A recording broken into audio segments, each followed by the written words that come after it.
حضرت علی کو کسی نے نہیں دیکھا تھا، اسے سنا کہ خیبر کا قلعہ جو دروازہ تھا، اتنا بڑا دروازہ تھا، وہ ایک حضرت علی ہے،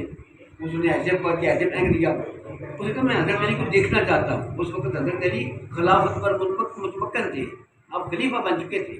اس وقت حضرت عمر فاروق کی شان ہو چکی تھی، حضرت عمر فاروق کی شان ہو چکی تھی، حضرت عثمان غنی شہید ہو چکے تھے، آپ خلیفہ تھے۔ اس وقت وہ ایک نوجوان اٹھنا ہے گبرو میں دیکھوں تو حضرت علی کون سے ہیں جنہوں نے ایسے دروازے کو پھینک دیا۔ کسی نے بتایا کہ وہ ادھر مسجد میں آتے ہیں، مسجد میں آ جانا ایسے حضرت علی، تو حضرت علی وہاں پر بیٹھے ہوئے نا، نماز کے بعد فارغ ہو کر سب وہ تھوڑی سی کھا رہے تھے کہ بات ہے، اسے دیکھ کر یہ حضرت علی کمزور سے اتنی دروازہ کو اتنے من کر جس کو اتنے بندے نہیں کھا سکتے تھے، انہوں نے کیسے پھینک دیا؟ یہ ان بندے نے اس دیر میں سوچ رہا ہے، حضرت نے بلا لیا بس کیا بات کیا سوچ رہا تھا؟ کچھ نہیں سوچ رہا تھا، میں جو سوچ رہا تھا وہ بتا۔ اس نے کہا جی میرے دل میں یہ ایسا میرا شوق تھا حضرت علی کو دیکھنے کا، جیسے وہ پیر آ جائے نا مجھل کے لیے پیر دیکھیے صحیح، تو آج کل پیران کو نہیں ملنا، آج کل شادی کا ہوئے نا دولہا دیکھیے، ساری زنانیاں کیوں نہیں دیکھیے، تو ہمیں بڑی لوٹے دولہے، اسلام کے خلاف ہے ہمارا سارا کردار جو ہمارا ہے جیب و غریب قسم کا ہو گیا ہے۔ تو اس نے کہا میرے دل میں یہ خیال آتا نہیں کرتا ہے،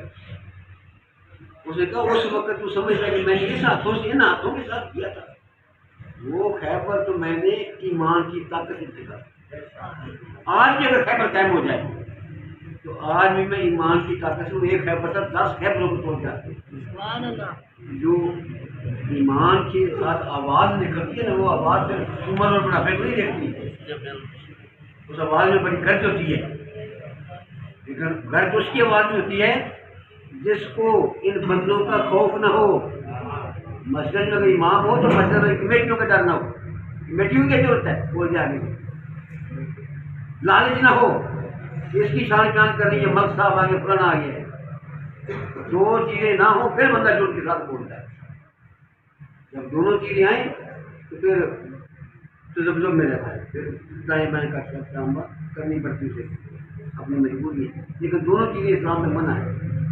اسلام میں تو اللہ کسی ایمان دیتا ہے، کلمہ دیتا ہے، لا خوف علیہم ولا هم يحزنون، آسان ہے کہ بڑا ہو داڑھی بڑی ہوگی، کپڑے چنگے ہوں، گھوڑی ہوگی، بڑی بازار ہوگی، پیر آگے والے ایمان یہ بڑا ولی آدمی۔ ولی کے لیے یہ جو روپ بنایا گیا یہ روپ نہیں ہے، قرآن میں ولی کے لیے صرف ایمان لانا ہے، ایمان کے بعد تقویٰ ہے بس ٹوٹل، اس کے بعد ولایت کی اور کوئی شان نہیں ہے۔ ولایت کی شان یہ ہے وہ مومن ہو، ایمان والا ہو، اور اس کے بعد ایمان لانے کے بعد وہ تقوی والا ہو، گناہ نہ کرے، پرہیزگار ہو جائے، برے کام چھوڑ ایسے کام کرے، یہ ولی کی پہچان ہے۔